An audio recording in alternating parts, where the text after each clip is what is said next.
Assalamualaikum warahmatullahi wabarakatuh. Selamat datang kembali di channel YouTube Dewi Umu Aisyah. Apa kabar rumah semuanya? Semoga kita senantiasa diberikan oleh Allah kesehatan yang berkah ya. Amin ya rabbal alamin. Nah, kali ini Ummah, saya akan share tentang sunat perempuan.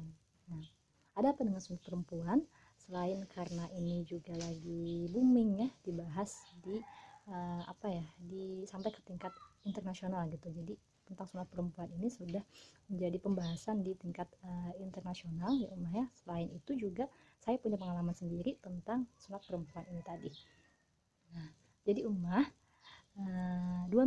sekitar 2 minggu yang lalu saya barusan membawa Aisyah untuk disunat. Alhamdulillah ya. Nah, sedangkan Aisyah itu saat ini dia sudah berusia hampir 2 tahun setengah. Nah, kok bisa gitu saya membawa Aisyah untuk disunat di usia dia yang sudah besar, di usia dia yang sudah 2 tahun setengah. Nah, jadi itu yang mau saya sharekan ke umat semuanya. Mudah-mudahan apa yang saya sharekan ini nanti itu bermanfaat untuk menambah ilmu umat semuanya. Kemudian kita sama-sama bisa belajar dari sana.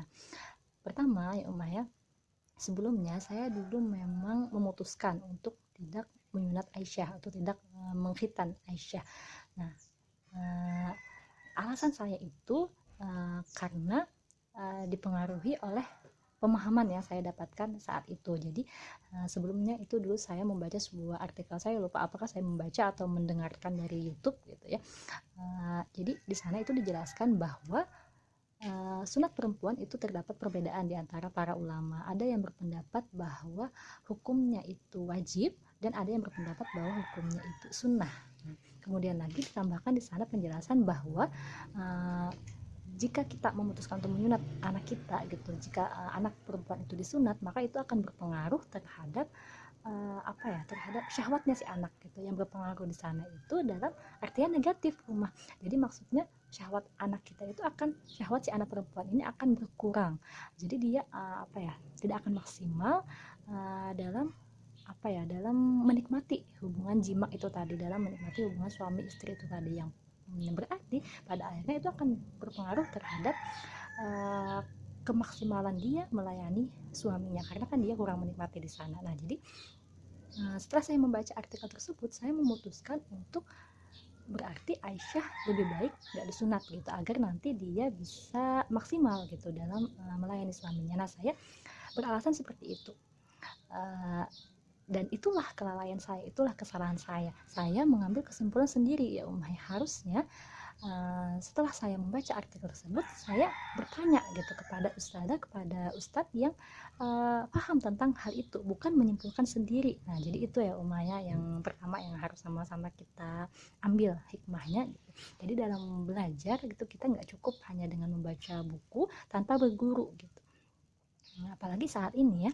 Nah, saat ini gitu, itu lagi kesalahan yang kedua gitu. Selain tadi kesalahan pertama, kelalaian saya yang mengambil kesimpulan sendiri, kesalahan kedua adalah dan ini adalah alasan atau faktor yang sangat urgent ya, yang sangat penting gitu, yaitu menyebarnya pemahaman yang salah di dunia gitu. Jadi bukan hanya di masyarakat kita atau di negara kita, tapi sudah tingkat dunia ya Ummah ya. Jadi pemahaman yang salah itu menyebar di tingkat dunia tentang praktik sunat perempuan ini tadi, di mana WHO itu sendiri, World Health Organization, organisasi kesehatan dunia, melarang praktik sunat perempuan ini tadi.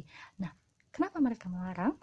Sebenarnya alasan mereka, latar belakang mereka melarang sunat perempuan itu tadi karena adanya praktik sunat perempuan yang salah di beberapa negara gitu, yang mana mereka mengatakan sunat perempuan ini tadi disebut dengan FGM.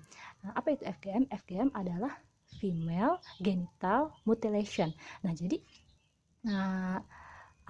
mutilasi alat kelamin perempuan. Nah, seperti itu ya Ummah ya. Jadi istilah FGM ini sendiri sebelumnya itu mengalami banyak perubahan. Awalnya itu adalah istilahnya itu disebut dengan circumcision, yang kemudian diganti karena dianggap bahwa ini berbeda gitu dengan ini bukan circumcision, ini bukan circumcision seperti pada halnya khitan laki-laki, ini sangat berbeda gitu, yang kemudian diganti dengan istilah FGM gitu, mutilasi ya mutilasi, atau juga sempat berganti dengan cutting, memotong. Nah bahkan seperti itu ya mereka menggambarkan tentang horornya gitu sunat perempuan ini tadi, yaitu dengan istilah FGM, female genital mutilation, mutilasi alat kelamin perempuan. Nah, jadi di beberapa negara itu ada terjadi praktik sunat perempuan yang salah, yaitu mereka melakukan pemotongan terhadap klitoris. Nah, jadi terjadi pemotongan terhadap klitoris, bahkan terjadi pemotongan juga pada labia minor dan labia mayor, kemudian bahkan ada yang dijahit seperti itu ya. Jadi kalau kita membaca seperti itu memang sangat-sangat mengerikan gitu. Nah jadi apakah itu klitoris, labia minor dan labia mayor? Kalau mau tahu silakan di searching ya tentang istilah-istilah itu tadi. Jadi bahkan ada yang dijahit gitu, jadi sampai seperti itu gitu, benar-benar mengerikan kalau kita membaca gitu tentang hal itu. Nah maka kesalahan pada praktik sunat perempuan inilah yang melatar belakangi pelarangan terhadap sunat perempuan ini tadi. Nah, jadi yang dilarang itu sebenarnya adalah FGM, female genital mutilation gitu, mutilasi alat kelamin perempuan. Jadi yang mau saya tekankan di sini, yang semoga bisa menjadi pelajaran untuk kita semuanya, bahwa FGM yang dilarang oleh WHO itu sangat-sangat berbeda dengan praktik sunat perempuan di dalam Islam.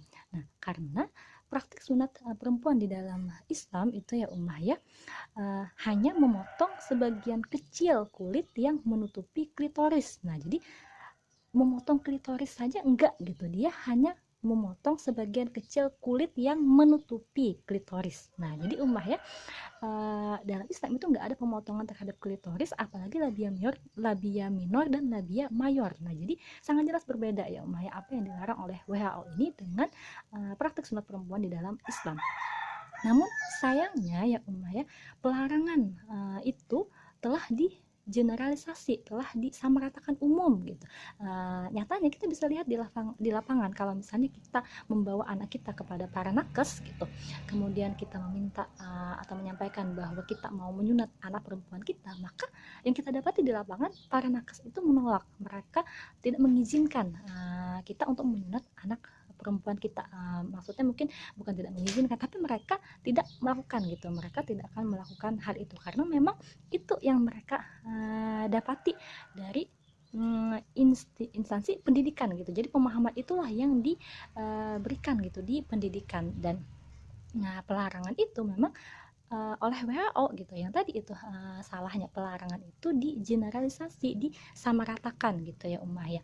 Nah jadi berarti kan sudah beredar gitu, bahkan sudah dijadikan sebagai suatu ibarat itu sebagai suatu ketetapan, berarti sebagai suatu ketetapan bahwa sunat perempuan itu nggak boleh. Nah kan seperti itu.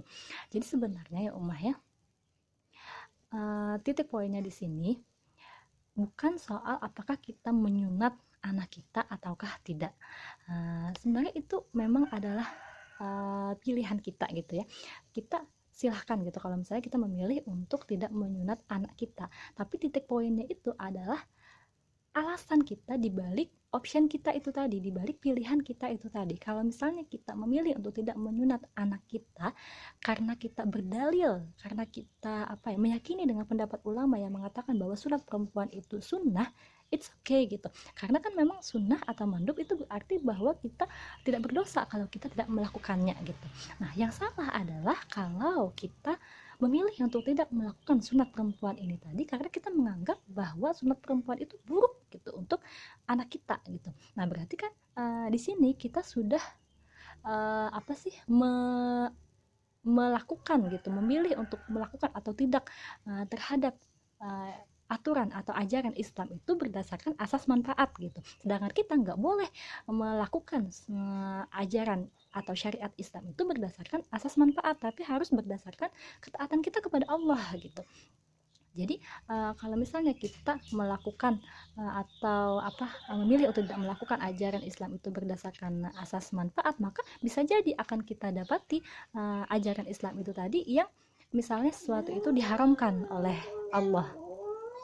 Sesuatu itu diharamkan oleh Allah, ternyata bisa jadi ada manfaat di sana gitu. Misalnya saja misalnya babi. Nah, Allah kan mengharamkan kita untuk mengkonsumsi babi yang ternyata misalnya berdasarkan sebuah penelitian gitu.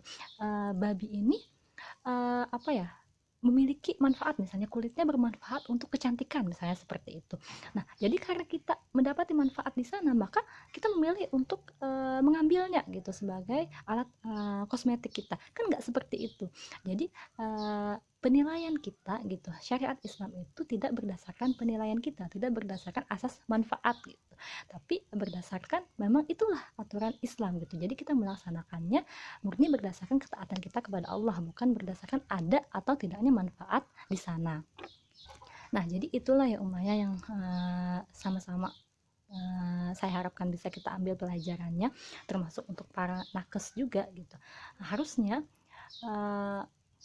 apa yang mereka dapatkan di instansi pendidikan gitu, itu harus mereka kaji lagi gitu, apalagi jika itu dalam hal perintah dan larangan gitu ya, tindakan itu tadi, maka harusnya mereka mengkaji apakah ini sesuai atau bertentangan dengan syariat Islam gitu.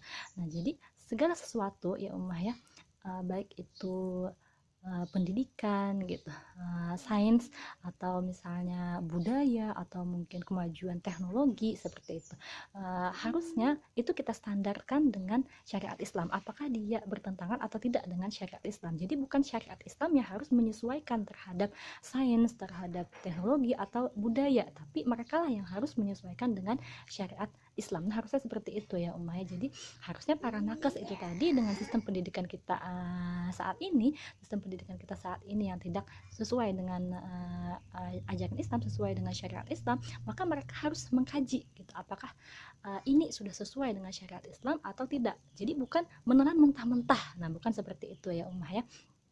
Nah, jadi di sini saya bukan saya bukan menjas para nakes, bukan seperti itu, karena saya sendiri basically pendidikan saya adalah diploma kebidanan. Nah, jadi saya sendiri adalah nakes ya Umaya seperti itu, walaupun saya nggak bekerja sebagai bidan gitu, tapi pendidikan saya basically adalah bidan. Nah, jadi ini adalah teguran dan pelajaran tersendiri untuk kita semuanya gitu. Nah, jangan kita menelan mentah-mentah apa yang didapat saat ini gitu. Harusnya kita mengkaji lebih jauh lagi apakah itu benar atau bertentangan sesuai dengan syariat Islam.